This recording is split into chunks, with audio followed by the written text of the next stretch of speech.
The Senate President, Hamid Lawan, says Nigerians will not have reasons to pay more taxes, but the country may have to continue to borrow responsibly to fund the budget because, according to him, the country is poor. Senator Hamid Lawan said that this today after a closed-door meeting with President Muhammadu Buhari in Abuja. It told said our correspondent that owing to limited options, the National Assembly will give legislative approval to the executive loan required to fund the 2021 Appropriation Act before it embark on a recess in July. Take a listen to him. What I want to assure Nigerians here is that we are not going to be frivolously supporting or approving loans for the executive arm of government. Whenever we have to approve any loan, we have to insist on the details of what projects will be funded for those by those loans. We have to look at the conditions that are attached to the loans. There must be favorable conditions before we approve, and we will be up to date with our oversight to ensure that what we have approved is directly deployed and on those projects that we have also approved for implementation. We don't have the necessary revenues. Nigeria is poor. We shouldn't deceive ourselves. Nigeria is not rich. Given the circumstances we live in, given the challenges we have, our resources are so low, our revenues are so low, and therefore the option of not doing anything, just to sit because we have no money, we shouldn't go for infrastructure development, is not even an option worthy of consideration. You cannot keep the economy stagnant. Two, you cannot, in my view and judgment, tax Nigerians further for you to raise the money for infrastructure development. Other countries do that, but we have serious situation across the country. So you cannot put taxes on people. The other option is public-private partnership. You need to create the environment to attract investors to come into your country. For more on the issues of the supplementary budget and the revenue challenges and the Buhari administration in handling some of these issues relating to borrowing and the plans, let's speak with the Director General of the Budget Office, Mr. Ben Akabueze. He joins us virtually from Abuja. It's good to see you, Mr. Akabueze. Thank you so much for joining us. Sometimes the reality dawns on you when your problem is now being repeated for emphasis sake in your eyes and in your face. When the Senate President said Nigeria is poor, we know we've had revenue challenges. Perhaps for some reasons, it's now sinking more and more, and it's dawning on us that we have a major problem on our hands. So let's begin the conversation, Mr. Akabueze. Nigeria is poor. Does it not make sense to it does look now that we're compounding our own problem with debt. Isn't it commonsensical for us to consume what we can afford? For example, because this is a political program, it's not an economic program, and I want you to break it down for Nigerians to understand the manner in which you are handling the economy alongside your colleagues. And this is perhaps from a layman point of view. Let's assume Nigeria is out of job and is poor. It doesn't have as much revenue. But is it commonsensical for it to be going out to be asking for more loans?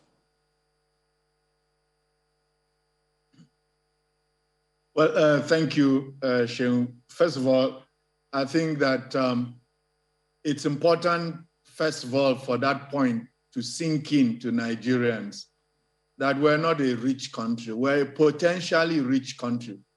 But the reality today is that, we are a poor country, okay? Because, under the definition of poverty, when the resources you have simply cannot, cover your needs, you're poor.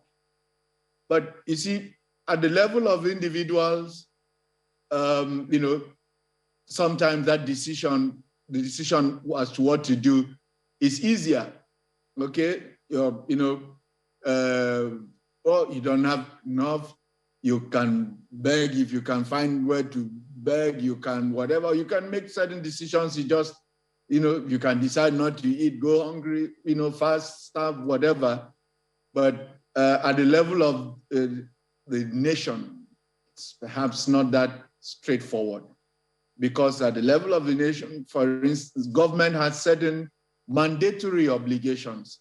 So for instance, government has, the Constitution says it is a primary duty of function of government, the security and welfare of the people. And so when the security of the people is threatened, government can't simply, throw its hand up in the air and say, well, we don't have money. Then nothing, therefore nothing doing. So there's some mandatory obligations that government has to the people, which, it's got to figure out a way to deal with. And globally, borrowing is one of the ways that government does that. As long as, government has its eyes on sustainability, you'll be hard to find that country around the world that doesn't borrow. So borrowing per se is not an issue. And sustainability is simply about keeping your eyes on making sure that when it's time to pay up what you've borrowed, that you can do so.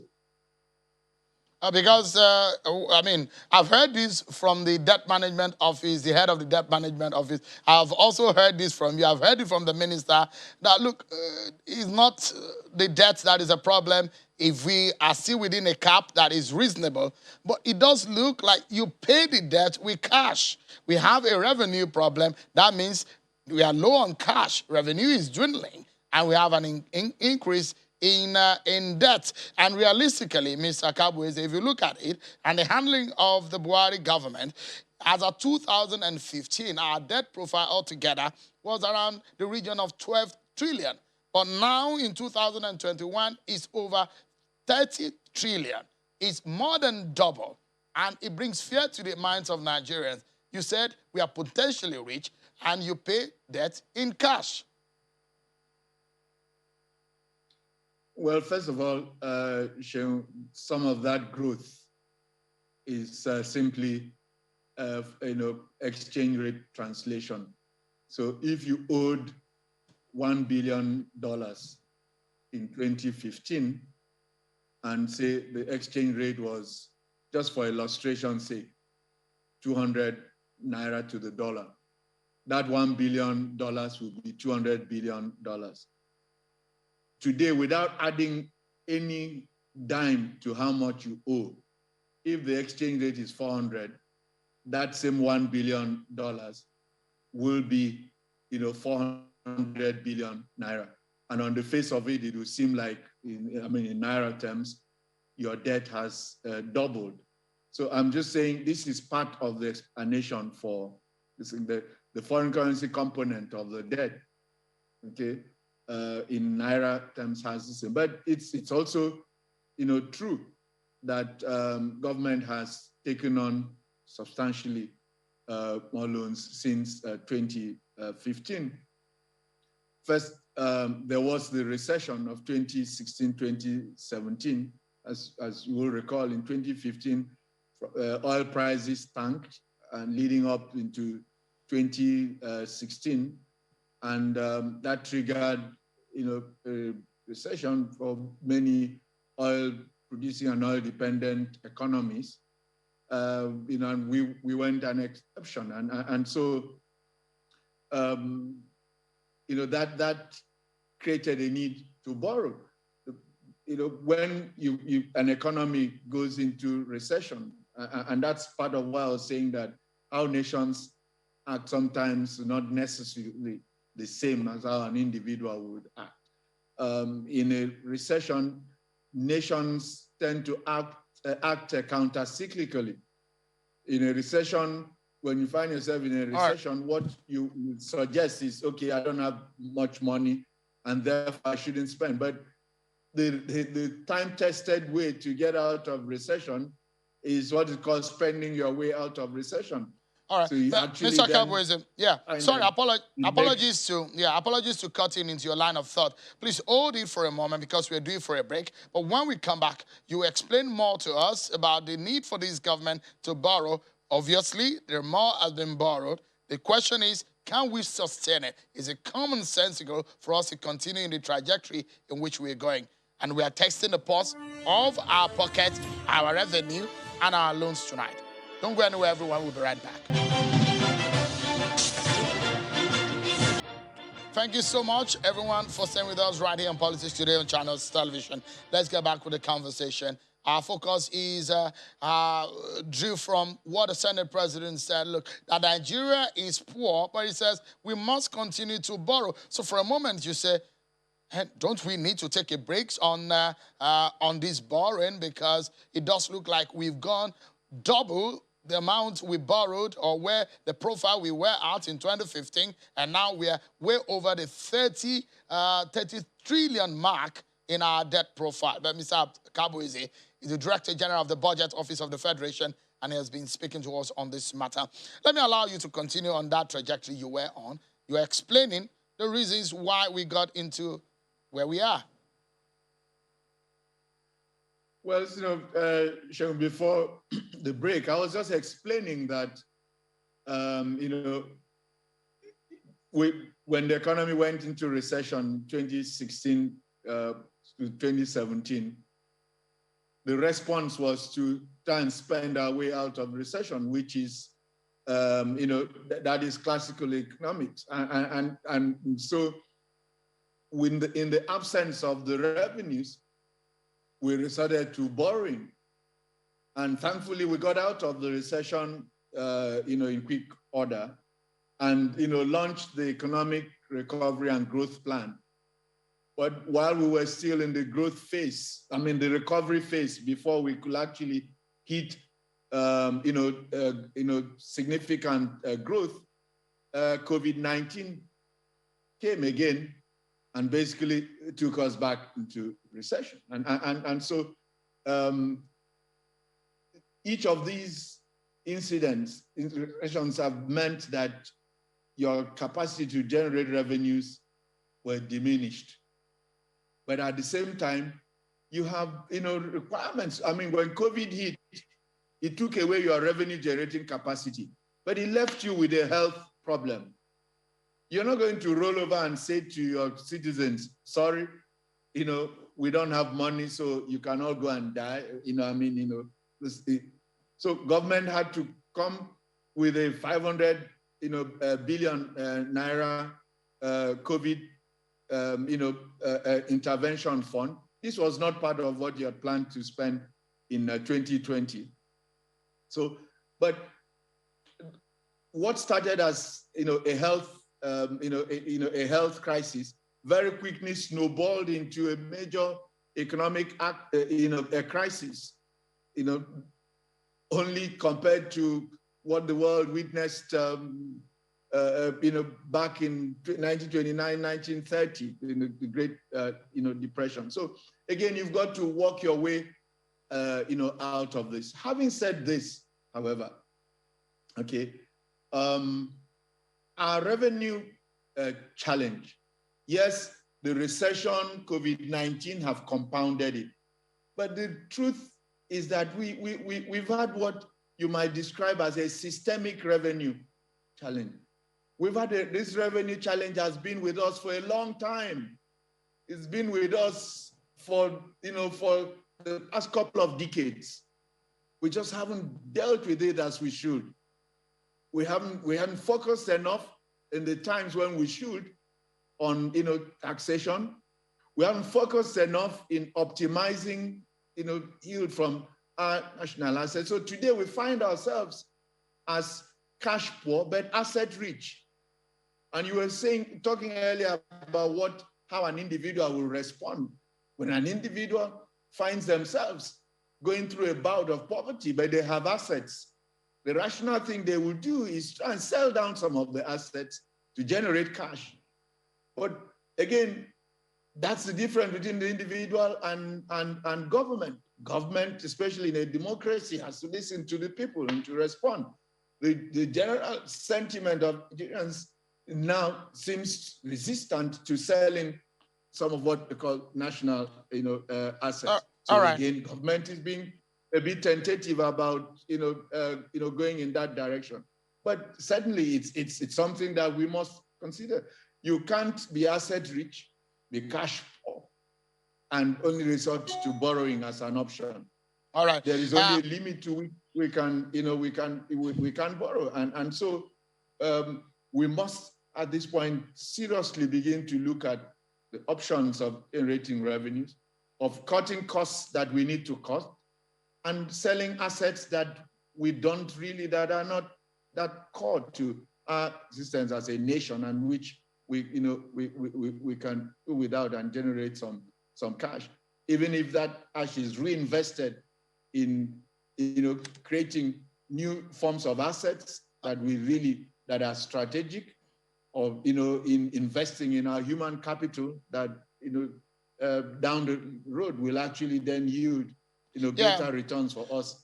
Mr. Akabueze, investment in currently holding those assets. Yeah, definitely. There seems to be some very difficult situation that we are in, because, as you mentioned, if you translate the debt that we are on because of the foreign exchange, the exchange of dollar about a year and a half ago, which is around the region of 300, the money, because we're servicing some of this money in foreign currency, and if you look at our foreign exchange now, the exchange from the naira to the dollar is about 404 naira to the dollar. It does mean that we may have about $10 billion in more as a burden. This is one of the problems. But I would like you to clarify a few things. We have just a few minutes to go. But there are a few businesses that I want us to clarify quickly before we go. One thing is that I understand part of the supplementary budget is about defense, health, and all of that. I understand that Nigeria is going to be paying about 895 billion or so in the issues of vaccines. But, I mean, there are donors across the world in the COVAX facility. Why are we buying vaccines when people, some other countries, are giving nations like Nigeria for free? That money can be plowed into something else. Well, Sean, the COVAX pledged vaccines up to 42 point something million, units or so, or persons, to cover up to that number of persons.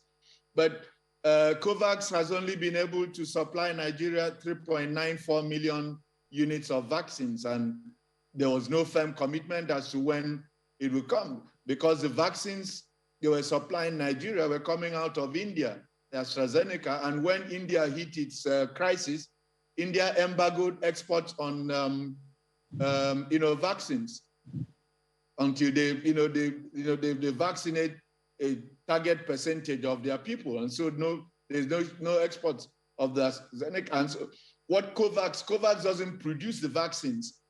COVAX is a fund they've put together of donors to buy vaccines, to pay for vaccines and give us free. We're still waiting for those to come, but in the interim, no country is going to fold his arms and say, okay, until the donors come through, nothing doing. And so, under the auspices of the African Union, working with the African Export-Import Bank, they launched an initiative called the AVAD, the African Vaccine Acquisition Trust, and it is through that Nigeria has made a commitment to buy some vaccines to take care of its people. You can't, leave your people to the mercy of whenever, the COVAX is able to provide the free vaccines. So then, Mr. Akabueze, and by the way, the 895 billion naira is not to buy vaccines. It's 89 billion naira of this amount that is for vaccine. Yeah.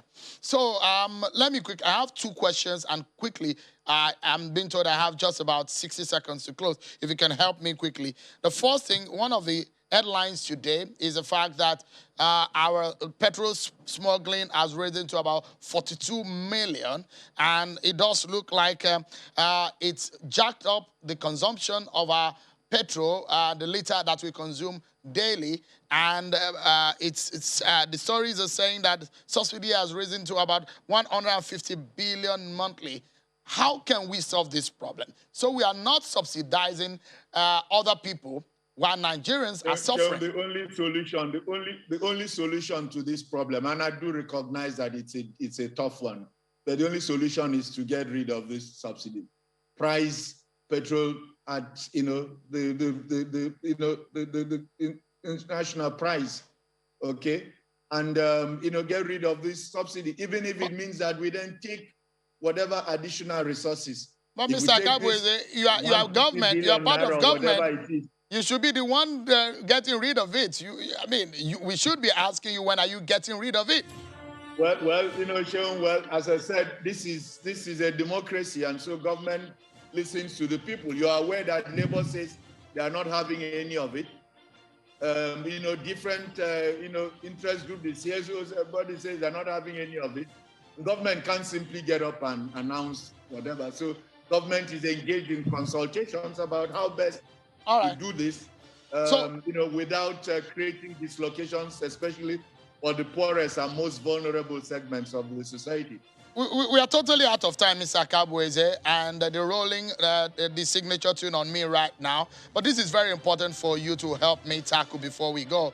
The Euro bonds, there's a 1-year moratorium on that. That means that you're borrowing, obviously, for the next administration to pay. You're actually borrowing and putting the burden on the next administration. Is that fair? We just have 20 seconds, Mr. Kabweze. Well, I don't know what I don't know what you're talking about. It's in the nature of governance that you pay obligations created by the previous whatever. But if you put it that way, it sounds rather petty. Unless you are suggesting government should not avail itself of the moratorium where it's available, just so you are not seen to be going, and the government is not going in another year. And there are debts from the past that are maturing today and they're being paid. We're obviously tipped off over into the next half of the hour, and we are totally out of time. It might sound petty, but it looks like the reality and the obvious. But thank you so much, Mr. Ben Akabweze, for your time, and I appreciate it. Thank you so much, Mr. Ben Akabweze, the DG of the Budget Office. And that's our show for today. Thanks for watching. Bye for now.